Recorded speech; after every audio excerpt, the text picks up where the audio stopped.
is about the battle at sea in World War I. In World War I, battles weren't only fought on land. A crucial and dangerous struggle took place across the oceans, a war at sea that had a big role in shaping the outcome of World War I.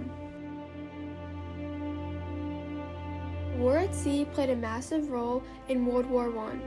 People in groups like the British Royal Navy created powerful blockades which cut off supplies to Germany. This weakens Germany's economy and military over time. As a response, Germany launched U-boats which sank Allied and neutral ships. Their submarine warfare, which at first was very effective, later backfired. The sinking of civilian ships like the Lusitania pushed the United States to join the war. Control of the seas allowed Allies to move troops and supplies safely, which gave them a major advantage, while big battles like the Battle of Jutland did not produce a clear winner. Sea power gave the Allies crucial momentum.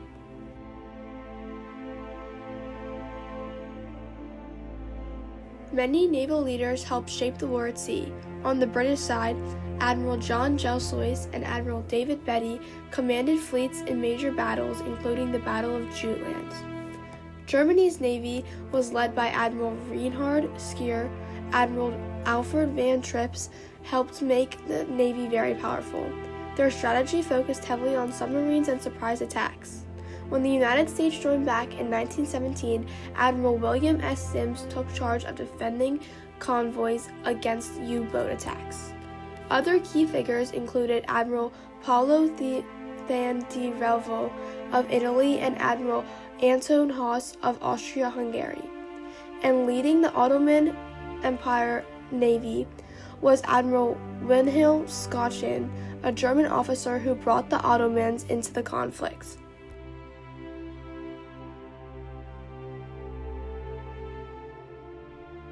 The war at sea wasn't just about battles, it was also about different strategies.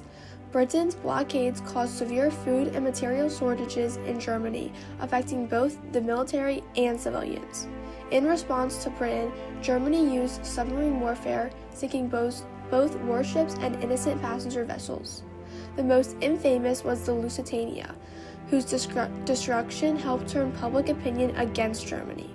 The biggest naval clash, the Battle of Jutland in 1916, involved hundreds of ships, over 100,000 sailors.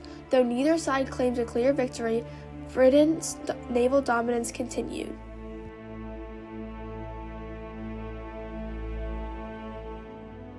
The war at sea lasted from 1914 to 1918 and stretched across oceans and different seas around the world.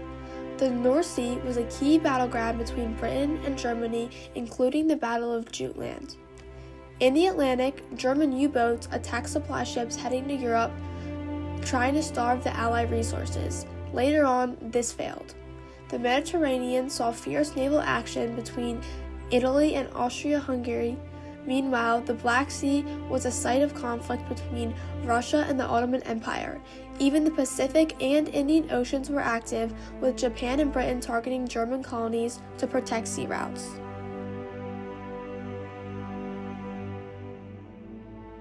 Here's some more random facts.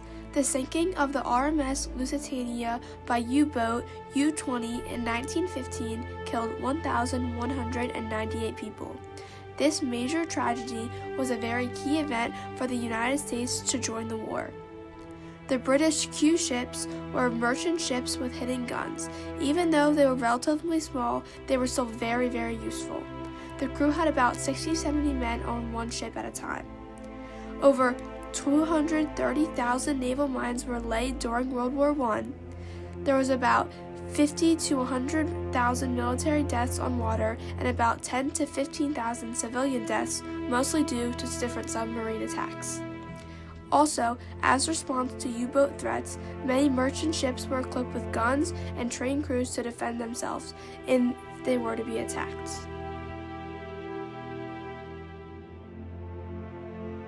And this sums up our story today. This shows the war at sea in World War I was more than just battles. It was a global struggle for control, supplies, and survival.